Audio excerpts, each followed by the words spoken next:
Hey everyone, welcome back to the channel Vidya Creates. So, ಇವತ್ತು day 2 ನವರಾತ್ರಿಯ 2ನೇ ದಿನ ಬ್ರಹ್ಮಚಾರಿಣಿ ದೇವಿಯ ಅವತಾರ. ಸೊ ಇವತ್ತು ನಾವು ಬ್ರಹ್ಮಚಾರಿಣಿ ದೇವಿನ ಆರಾಧನೆ ಮಾಡ್ತೀವಿ. ಸೊ ಒಂದಷ್ಟು ವಿವರಣೆಯನ್ನು ನಾನು ಇಲ್ಲಿ ಕೊಡ್ಬೇಕಂತ ಹೇಳಿ ಅನ್ಕೊಂಡಿನಿ. ಬ್ರಹ್ಮಚಾರಿಣಿ ದೇವಿ ಬಗ್ಗೆ ನನಗೆ ಎಷ್ಟು ಗೊತ್ತೋ ಅಷ್ಟು. ಸೊ ಇನ್ನು ಈ ದೇವಿಯ ಅವತಾರ ಯಾವ ಥರ ಇರುತ್ತಂದ್ರೆ ಅಂದ್ರೆ ಪಾರ್ವತಿ ದೇವಿ ತಪಸ್ವಿನಿ ರೂಪ ಇದು ಬ್ರಹ್ಮಚಾರಿಣಿ ಅವತಾರ. ಬ್ರಹ್ಮ ಅಂದ್ರ ತಪಸ್ಸು, ಜ್ಞಾನ, ವೇದ. ಆಮೇಲೆ ಚಾರಿಣಿ ಅಂದ್ರ ಅದನ್ನ ಪಾಲನೆ ಮಾಡುವವಳು ಅಥವಾ ಅನುಸರಿಸುವವಳು.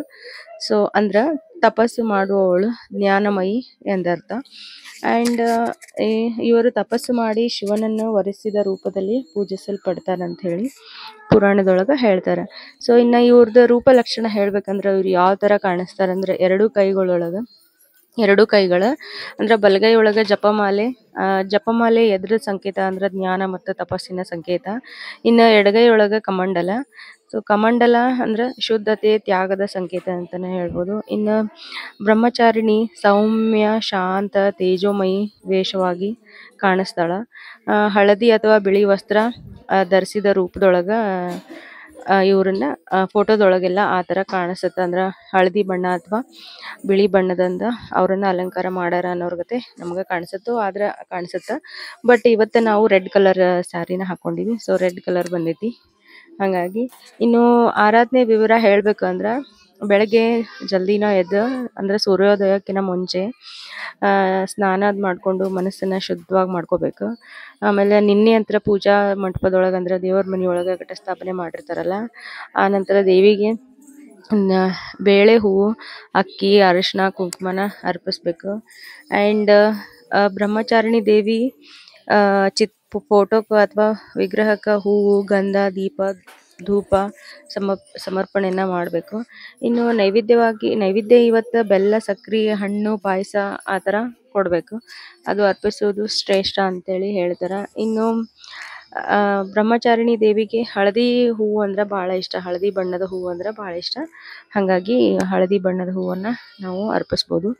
ಇನ್ನು ಇವತ್ತು ಜಪಿಸ್ಬೇಕಾದ ಯಾವುದು ನಾವು ಮಂತ್ರ ಜಪ ಮಾಡಬೇಕು ಇವತ್ತು ಅಂದ್ರೆ ಓಂ ದೇವಿ ಬ್ರಹ್ಮಚಾರಿಣಿಯೇ ನಮಃ, ಓಂ ದೇವಿ ಬ್ರಹ್ಮಚಾರಿಣಿಯೇ ನಮಃ ಅಂತೇಳಿ ಕನಿಷ್ಠ 11 ಸತಿ 21 ಅಥವಾ 108 ಬಾರಿ ಆದರೂ ಜಪಿಸ್ಬೇಕು. ಅಂದ್ರೆ ನಮಗೆ ಫಲ ಸಿಗುತ್ತೆ.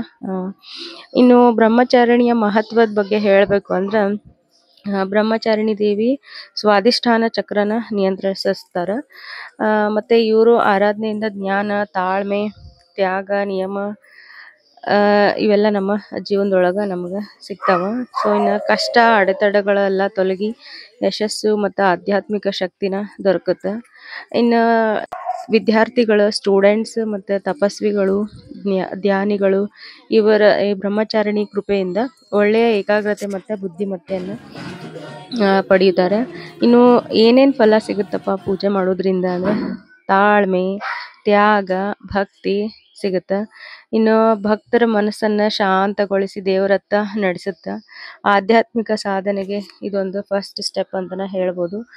ಇನ್ನು ನವರಾತ್ರಿಯ ದ್ವಿತೀಯ ದಿನ ಬ್ರಹ್ಮಚಾರಿಣಿ ಆರಾಧನೆಯಿಂದ ಜ್ಞಾನ ಮತ್ತು ತಪಸ್ಸಿನ ಶಕ್ತಿ, ದೈವಾನುಗ್ರಹ ಸಿಗುತ್ತೆ. ಸೊ ಇದಾಗಿತ್ತು ನನ್ನ ಡೇ 2 ನವರಾತ್ರಿಯ 2ನೇ ದಿನದ ಬ್ಲಾಗ್. ಸೊ ಇನ್ನು 9 ಇದು ಸಿರೀಸ್ ಅಂತಲೇ ಹೇಳ್ಬೋದು. ಸೊ ಈ ಸಿರೀಸ್ 9th ಡೇ ತನಕನೂ ನಿಮಗೆ ನಾನು ಹೇಳ್ತೀನಿ. ಆ ದಿನದ ಮಹತ್ವ ಏನೈತಿ ಅನ್ನೋದ್ರ ಬಗ್ಗೆ ನನಗೆ ಎಷ್ಟು ಗೊತ್ತೋ ಅಷ್ಟು ನಿಮಗೆ ಎಕ್ಸ್ಪ್ಲೇನ್ ಮಾಡೋಕೆ ಟ್ರೈ ಮಾಡ್ತೀನಿ. ಸೊ ಏನಾದರೂ ಲೋಪದೋಷಗಳು ಕಂಡು ಬಂದಲ್ಲಿ ಪ್ಲೀಸ್ ಕ್ಷಮಾ ಮಾಡಿರಿ. ಇಷ್ಟು ಹೇಳ್ತಾ ನನ್ನ ಚಾನಲ್ನ ಯಾರೆಲ್ಲ ಸಬ್ಸ್ಕ್ರೈಬ್ ಮಾಡ್ಕೊಳ್ಳಾರ್ದ ನೋಡಾತೀರಿ ಪ್ಲೀಸ್ ಸಬ್ಸ್ಕ್ರೈಬ್ ಮಾಡ್ಕೊಂಡು ನೋಡ್ರಿ. Thank you. ಓಕೆ, ಇನ್ನು ಇಷ್ಟ ಆಗಿತ್ತು ಬ್ರಹ್ಮಚಾರಿಣಿ ಬಗ್ಗೆ ನನಗೆ ಎಷ್ಟು ಗೊತ್ತೋ ಅಷ್ಟು ಮಾಹಿತಿನ ನಾನು ನಿಮ್ಮ ಜೊತೆಗೆ ಶೇರ್ ಮಾಡಿಕೊಂಡೆ. ಇನ್ನು ನಾವು ಬೆಳಗ್ಗೆ 4 ಗಂಟೆಗನ ಹೋಗಿರ್ತೀವಿ. ಸೊ ಈಗ ನಮ್ಮ ಬಿಜಾಪುರ ಒಳಗೆ ಮತ್ತೆ ಕಳ್ಳರ ಕಾಟ ಜಾಸ್ತಿ ಆಗಿರೋದ್ರಿಂದ ನಾನು ಸ್ವಲ್ಪ ಲೇಟಾಗಿ ಹೊಂಟಿದ್ವಿ. ಅಂದರೆ ನಾವು 5-5:30ಗೆ ಹೋಗ್ತೀವಿ. ಸೊ ಮೊದಲೆಲ್ಲ ಹೋದ ವರ್ಷ ಅದೆಲ್ಲ ನಾವು ಸ್ವಲ್ಪ ಜಲ್ದಿನ ಹೋಗ್ತಿದ್ವಿ, 4-4:15 ಹೋಗ್ಬಿಡ್ತಿದ್ವಿ. ಸೊ ಈಗ ಸುಮ್ಮನೆ ರಿಸ್ಕ್ ಯಾಕೆ, ಕತ್ಲಿರ್ತೈತಿ, ಜಾಸ್ತಿ ಜನ ಇರಂಗಿಲ್ಲ ಅಂತಂದು ನಾವು ಸ್ವಲ್ಪ ಲೇಟಾಗಿ ಹೋಗ್ತೀವಿ, 5:30 ಹಂಗೆ. ಆಮೇಲೆ ಹೋಗಿ ಅದು ಆ್ಯಕ್ಚುಲಿ ಸೂರ್ಯನ ಕಿರಣಗಳು ಬನ್ನಿ ಮರದ ಮೇಲೆ ಬೀಳೋಕ್ಕಿಂತ ಮೊದಲೇ ನಾವು ಬನ್ನಿ ಮರನ ಪೂಜೆ ಮಾಡಬೇಕು. ಅದು ನಾವು ಏನಾದರೂ ಅನ್ಕೊಂಡಾಗ ಅದರ್ವೈಸ್ ನಡಿತೈತಿ. ಆ್ಯಂಡ್ ನಾನು ಮನ್ಸೊಳಗೆ ಏನೋ ಅಂದ್ಕೊಂಡಿನಿ ಅದನ್ನು ಬನ್ನಿ ಮರಕ್ಕೆ, ಹಾಗಾಗಿ ನಾನು ಪೂಜೆನ ಮಾಡ್ತೀನಿ. ಸೊ 3 ವರ್ಷ ಆಯ್ತು, 3 ವರ್ಷ ಮಾಡಬೇಕು. ಸೊ ಇದು ನನ್ನ 3rd ಇಯರ್ ಅಂತಲೇ ಹೇಳ್ಬೋದು. ಇನ್ನು ಆಮೇಲೆ ನೋಡೋಣ ಮತ್ತೆ ಏನಾರ ಮತ್ತು ಇದೆಲ್ಲ ಸಕ್ಸಸ್ ಆಯಿತು, ನಾನು ಅಂದ್ಕೊಂಡಿದ್ದೆಲ್ಲ ಆಯ್ತಪ್ಪ ಅಂದರೆ ಮತ್ತೆ ನೆಕ್ಸ್ಟ್ ಮತ್ತೆ 3 ವರ್ಷ ಕಂಟಿನ್ಯೂ ಮಾಡ್ತೀನಿ. So hope for the best ಅಂತಲೇ ಹೇಳ್ಬೋದು. ಇನ್ನು ನಾನು ಬೆಳಗ್ಗೆ ಎದ್ದ ತಕ್ಷಣ ಫಸ್ಟ್ ಇನ್ನು ಬೆಳಗ್ಗೆ 5:15 ಹಿಂಗೆ ನಾವು ಇಲ್ಲೊಂದು ಅಷ್ಟಲಕ್ಷ್ಮಿ ದೇವಿ ಗುಡಿ ಐತಿ, ಅಲ್ಲಿ ಹೋಗ್ತೀವಿ. ಅಲ್ಲಿ ಬನ್ನಿ ಮರ ಭಾಳ ದೊಡ್ಡದೈತಿ. ಸೊ ನಾನು ಅದೇ ಬನ್ನಿ ಮರಕ್ಕನ ಪೂಜೆ ಮಾಡೋದು. ಆ್ಯಂಡ್ ಈಗ ನೋಡಕತ್ತಿದ್ದು ಅಂಬಾಭವಾನಿ ಗುಡಿ. ಸೊ ಇಲ್ಲಿ ಬನ್ನಿ ಮರ ಸ್ವಲ್ಪ ಸಣ್ಣದೈತಿ. ನಾನು ಅದು ಅಷ್ಟಲಕ್ಷ್ಮಿ ಗುಡಿ ಹೋಗಿ, ಅಲ್ಲಿ ಅಷ್ಟಲಕ್ಷ್ಮಿ ಗುಡಿ ಹಿಂದೆನ ಬನ್ನಿ ಮರ ಐತಿ, ಅದನ್ನು ಸೇರಿ ಅವರು ಗುಡಿನ ಮಾಡ್ಯಾರ. ಸೊ ಹಾಗಾಗಿ ನನಗದು ಭಾಳ ಇಷ್ಟ. ನಾನು ಅಲ್ಲಿ ಹೋಗ್ತೀನಿ ಮೊದಲು. ನಾನು ನಮ್ಮ ಮನೆ ಓನರ್ ಮತ್ತು ನಂದಿಬ್ಬರು ಫ್ರೆಂಡ್ಸ್ ಎಲ್ಲರೂ ಸೇರಿ ನಾವು ಮೊದಲು ಅಷ್ಟಲಕ್ಷ್ಮಿ ಗುಡಿ ಹೋಗಿ ಅಲ್ಲೇ ನಾವು ಬನ್ನಿ ಮರನ ಪೂಜೆ ಮಾಡ್ತೀವಿ. ಅಲ್ಲಿಂದ ಇಲ್ಲಿ ಈ ಅಂಬಾಭವಾನಿ ಗುಡಿಗೆ ಬಂದು ಇಲ್ಲಿನೂ ಈ ಬನ್ನಿ ಮರಕ್ಕೂ ನಾವು ಪೂಜೆ ಮಾಡ್ತೀವಿ. ಒಂದಷ್ಟು ನೀರು ತೊಗೊಂಡು ನೀರು ಹಾಕಿ ಅರ್ಶಿನ ಕುಂಕುಮ ಹಚ್ಚಿ ಸ್ವಲ್ಪ ಏನಾರ ನಾವು ಸಕ್ಕರೆ ಅದು ತಂದಿರ್ತೀವಿ ನೈವೇದ್ಯ, ಅದನ್ನು ನೈವೇದ್ಯ ಹಚ್ಚಿ ಆ್ಯಂಡ್ ಹೂವು ಈ ಥರ ಮಾಡಿ ನಾವು ಬನ್ನಿ ಮರನ ಪೂಜೆ ಮಾಡ್ತೀವಿ. ಲಾಸ್ಟಿಗೆ ಆರತಿ ಮಾಡ್ತೀವಿ. ಆಮೇಲೆ ಇಲ್ಲಿ ಸಾಕಷ್ಟು ಜನ ಮುತ್ತೈದೆಯರು ಬಂದಿರ್ತಾರೆ, ಮುತ್ತೈದೆಯರು ಹಾಗಾಗಿ ಒಬ್ರಿಗೊಬ್ರು ನಾವಿಲ್ಲಿ ಅರ್ಶಿನ ಕುಂಕುಮನ ಹಚ್ಚಿ ಒಬ್ರಿಗೊಬ್ರು ಆರತಿನ ಮಾಡ್ತೀವಿ. ಸೊ ಇದು ನವರಾತ್ರಿ ಒಳಗೆ ಸ್ಪೆಷಲ್ ಅಂತಲೇ ಹೇಳ್ಬೋದು.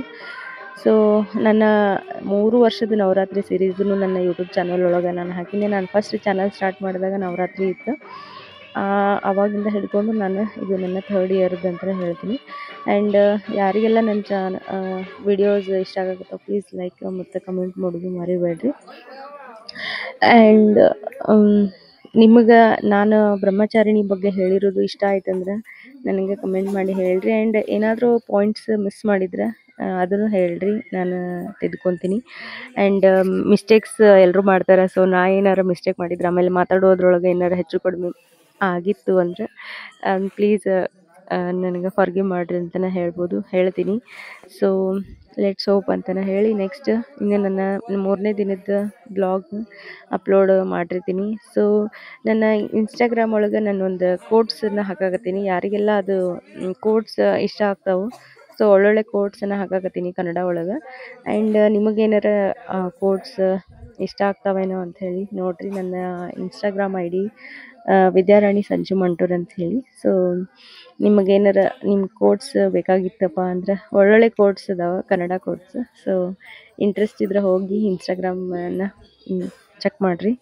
ಸೊ ಅಲ್ಲಿನೂ ಮಿನಿ ವ್ಲಾಗನ್ನು ಹಾಕೋಕ್ಕೆ ಟ್ರೈ ಮಾಡ್ತೀನಿ. ಸೊ ಇನ್ನೊಂದು ಸ್ವಲ್ಪ ದಿನ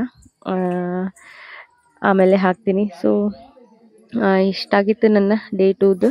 ಆ್ಯಂಡ್ ಪ್ಲೀಸ್ ನನ್ನ ಚಾನಲ್ನ ಸಬ್ಸ್ಕ್ರೈಬ್ ಮಾಡಿಕೊಂಡು ನೋಡಿರಿ. ಕನ್ನಡಿಗರನ್ನ ಬೆಳೆಸ್ರಿ, ಕನ್ನಡಿಗರನ್ನ ಉಳಿಸ್ರಿ ಅಂತ ನಾನು ಕೇಳ್ತೀನಿ.